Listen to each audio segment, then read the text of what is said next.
Now we're going to talk about another concept, structured outputs. AI output is a text. Your code needs data. Let's say you are looking for, let's say you are building a job board application and user is trying to search for React remote developer position with minimum salary of 80,000.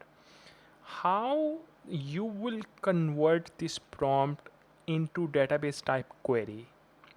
Actually, you need to get the response in the JSON format. So you can provide that to your database or your DB database or your query language. Here's a mental model.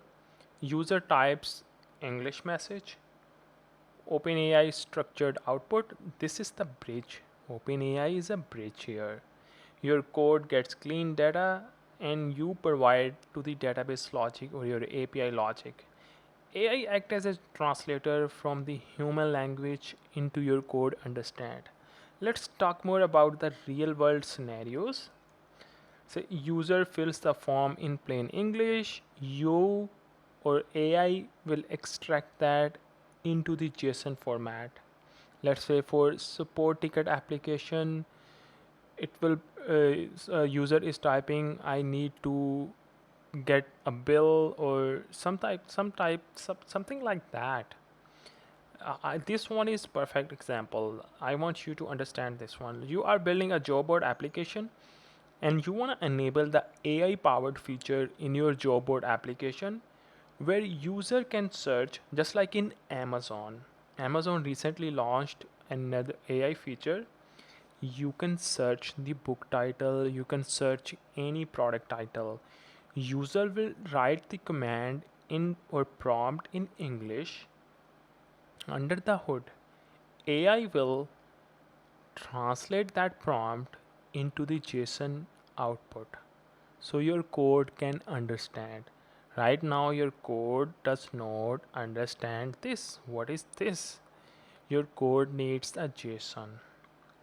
That is why this one is a simple example without prompt. Actually, the without this one without JSON output. This will give a lot of content. In the next video, we'll test that.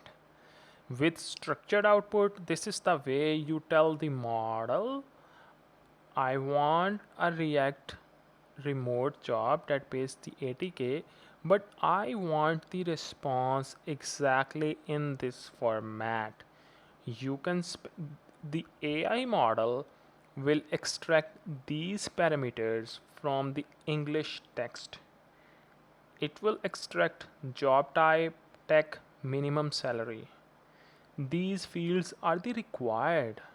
So I don't want any additional properties. You can tell to AI, and here you can parse the filters, job type, remote, tech, remote, minimum salary 8,000.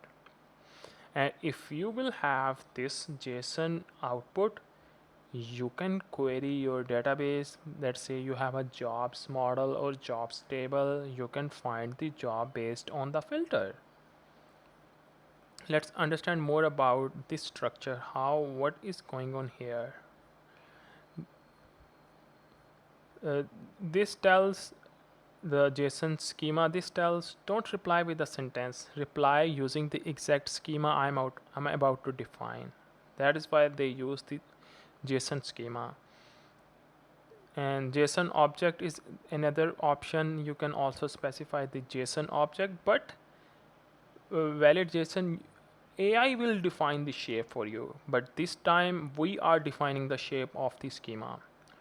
This one is just the name of the filter. AI use as a label. It doesn't matter, you can use anything here. Strict to true, follow the exact schema exactly, no improvising. Without this property, the model will add the extra fields like experience, location, that you will not ask. So here you will get the schema. You basically define the schema. This is the output of the object. These properties are required. How to decide properties? What data do I actually need to use in my code? Only define fields your code will actually use. Fields the model must always include. Additional property, we set that false. If you will not set the false, it may can add future or additional fields just like experience.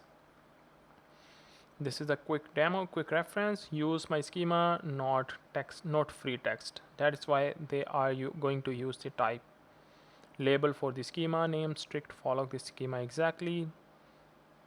These are the properties and fields. These are the required fields. Now we're gonna dig into deeper. We're gonna use these two examples, without structured output and with structured output.